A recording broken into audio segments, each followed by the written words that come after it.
mais de 10 bilhões de metros quadrados. Esse é o volume exato de gesso acartonado fabricado anualmente ao redor do globo. Essa quantidade cobre milhões de casas dos Estados Unidos à Europa. Por que esse material se tornou a espinha dorsal da construção moderna? À primeira vista, parece um componente simples de acabamento, mas na prática, ele esconde uma engenharia industrial de alta complexidade. Mas isso é apenas o começo da transformação física. Pode-se notar como as fábricas massivas recebem os minerais brutos para o início da jornada. O equipamento gradualmente converte a rocha irregular nas paredes planas e uniformes que vemos diariamente. A produção em escala transforma a matéria-prima bruta na escolha número 1 do setor. O processo de fabricação segue agora para suas etapas detalhadas. 95% das casas nos Estados Unidos usam drywall em paredes e tetos. Por que esse material lidera a construção residencial? A resposta vem da engenharia da placa. Ele é o mais comum devido à sua composição técnica eficiente. Mas isso é apenas o começo.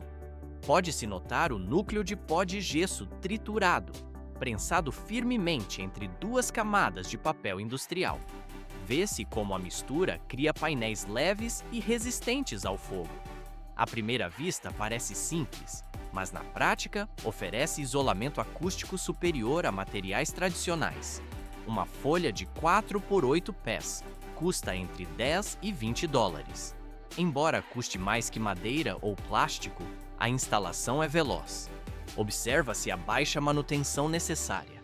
O investimento se paga a longo prazo. Dezenas de metros de profundidade são perfuradas por brocas potentes diretamente nas cadeias de montanhas maciças, onde a gipsita se encontra mineralizada no subsolo profundo. Por que essa perfuração requer uma precisão tão extrema nos poços verticais? À primeira vista, a criação de furos parece apenas uma aplicação de força bruta na grande mina a céu aberto.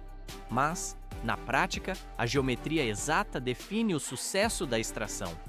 Os eixos resultantes devem ser fortes o suficiente para acomodar explosivos projetados especificamente para a mineração, inseridos bem fundo nas rochas para garantir a ruptura correta. Pode-se notar como as cargas calculadas são compactadas nos orifícios, prontas para fraturar a geologia local.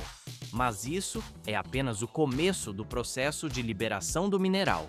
O sinal decisivo vem do supervisor-chefe e a explosão é acionada, enviando ondas de choque imediatas pela estrutura rochosa. Vê-se como camadas inteiras de gipsita se rompem da encosta da montanha, caindo livremente graças a esses estouros cuidadosamente planejados. Milhares de toneladas de rocha desmoronam com estrondo, tornando o material acessível e pronto para a próxima etapa fundamental na construção moderna. Rodas e esteiras movem as escavadeiras maciças sobre as pilhas de gipsita recém-detonadas, onde elas recolhem com força hidráulica pedaços pesando várias toneladas de uma só vez. Cada máquina trabalha em um ritmo sincronizado, carregando o mineral bruto nas caçambas de caminhões especializados menores que manobram ao lado. A câmera desliza ao longo dos caminhos poeirentos, onde esses veículos roncam, transportando a gipsita para uma área de preparação temporária. O equipamento gradualmente transfere os volumes mais uma vez, agora para transportadores gigantes de serviço pesado, construídos para suportar cargas massivas. Depois, fica mais complexo. Deste ponto, a gipsita inicia sua longa jornada rumo à planta de processamento industrial. A pedra bruta segue adiante para ser transformada no material final. 100 caminhões por dia. É a média exata que esta instalação recebe para alimentar a produção contínua de gesso em grande escala. Cada veículo pesado transporta e despeja dezenas de toneladas de rochas de gesso brutas diretamente no pátio de armazenamento maciço, localizado estrategicamente ao lado da linha de processamento primário. Engenheiros no local registram meticulosamente os números de entrada e gerenciam a distribuição da matéria-prima, preparando-a para a etapa inicial de trituração. Escavadeiras hidráulicas avançam sobre as pilhas altas, recolhendo cargas maciças com suas caçambas e despejando o mineral no funil de alimentação, em um ritmo constante. Mas isso é apenas o começo. Vê-se como os pedaços grandes de rocha são transportados para trituradores gigantes que iniciam a quebra física do material. Por que o triturador de gesso trabalha com 2 rolos maciços que giram incessantemente, aplicando pressão pesada? Aparentemente, a fragmentação poderia ser feita de forma aleatória, mas a força uniforme espalhada pela superfície dos rolos garante que as rochas, contendo de 70% a 80% de gesso puro, se partam em partículas de apenas alguns milímetros, facilitando o processo de secagem posterior. No entanto, esse processo gera uma enorme quantidade de poeira, e se os trabalhadores a inalarem por longos períodos, isso pode levar a doenças graves como câncer de pulmão. Correias transportadoras maciças, estendendo-se por centenas de metros, levam o material moído para o interior da fábrica em um fluxo ininterrupto. O pó fino entra então em um forno rotativo gigante para o aquecimento, onde o sulfato de cálcio desidrata e perde água lentamente. As chamas do queimador atiram diretamente no forno, criando temperaturas que variam de cerca de 300 graus ou até mais de 600 a 60 graus, com alguns pontos quentes chegando perto de 7.600 graus. O aquecimento dura horas, permitindo que a estrutura cristalina se transforme gradualmente em gesso hemidrato. Engenheiros monitoram os controles para manter a estabilidade térmica nas zonas do forno. Depois, fica mais complexo. O pó de gesso de alta qualidade segue para a área de mistura, onde será preparado para se tornar uma pasta espessa. Antes da mistura total do lote, técnicos levam uma pequena amostra ao laboratório, combinando o pó com água em uma proporção definida e adicionando amido ou modificadores de tempo de pega. Resultados de expansão e resistência são comparados rigorosamente aos padrões de qualidade para confirmar a estabilidade da engenharia de cada lote. Graças a esse teste, a planta garante a confiabilidade antes da produção em massa. O sistema automatizado, então, inicia a mistura da fórmula finalizada com água e aditivos. Transição para o próximo nível. À primeira vista, o drywall parece ser apenas uma placa sólida de gesso, mas, na prática, ele é um sanduíche hermético pressionado entre 2 camadas de papelão que evitam deformações e adicionam força. Rolos maciços de papel, estendendo-se por centenas de metros, alimentam a linha como um componente essencial.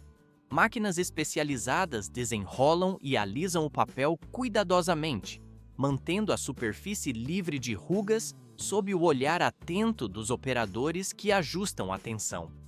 Essa camada atua como a estrutura crucial para a colagem.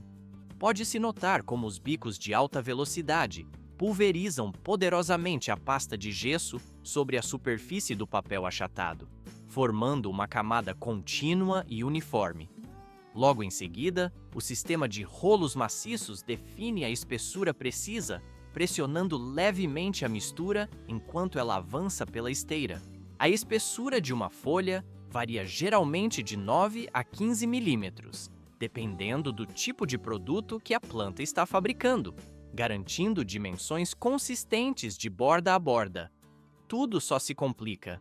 Um sistema automatizado borrifa uma solução fina de água filtrada sobre a superfície recém-achatada para eliminar microbolhas de ar formadas durante a mistura. Se não fossem tratadas, essas bolhas criariam vazios e enfraqueceriam o painel. Vê-se como as gotículas ultrafinas se distribuem uniformemente sem deformar o painel enquanto ele toma forma, garantindo um acabamento liso. Máquinas especializadas moldam as bordas do painel para criar contornos limpos e uniformes, facilitando a junção em canteiros de obras. Na área de corte automático, Sensores medem o comprimento de cada painel com precisão e enviam sinais para que lâminas industriais afiadas caiam em sincronia perfeita. O corte transforma as folhas em tamanhos padrão de 2,40 m ou 3 metros, com velocidade calibrada para evitar rachaduras. E isso ainda não é o limite. O sistema mecânico utiliza braços de elevação para dobrar o papel sobre as bordas, fazendo com que o invólucro abrace firmemente o núcleo de gesso. Sem essa camada de papel, o gesso esfarelaria facilmente durante o transporte. Além disso, o papel cria um acabamento suave para a pintura futura. Os painéis entram em uma câmara de secagem maciça para remover qualquer umidade excessiva restante no núcleo. A temperatura interna é mantida entre cerca de 300 graus Celsius e mais de 660 graus Celsius, dependendo do estágio, e cada ciclo de secagem dura cerca de 30 minutos. O ar quente circula uniformemente por todos os níveis, secando cada painel de dentro para fora para garantir a dureza necessária. O produto ganha estabilidade antes do acabamento final. Na linha de selagem de bordas, máquinas aplicam tiras de papel especiais nas laterais de cada painel, reforçando a resistência e exibindo logotipos pré-impressos e dados técnicos. O processo previne lascas nas bordas durante o transporte e garante o reconhecimento da marca. Empilhadeiras transportam as pilhas acabadas para o armazenamento, organizando milhares de painéis em blocos altos de forma eficiente. Caminhões especializados carregam os lotes para entrega a distribuidores e canteiros de obras em todo o mercado. Nos Estados Unidos, mais de 90% das casas hoje usam drywall em paredes internas e tetos devido à sua durabilidade e leveza. O custo acessível de apenas alguns dólares por folha padrão torna o material uma escolha popular. A conveniência e a economia consolidaram o drywall como um material indispensável na construção moderna. O produto final está pronto para a aplicação imediata.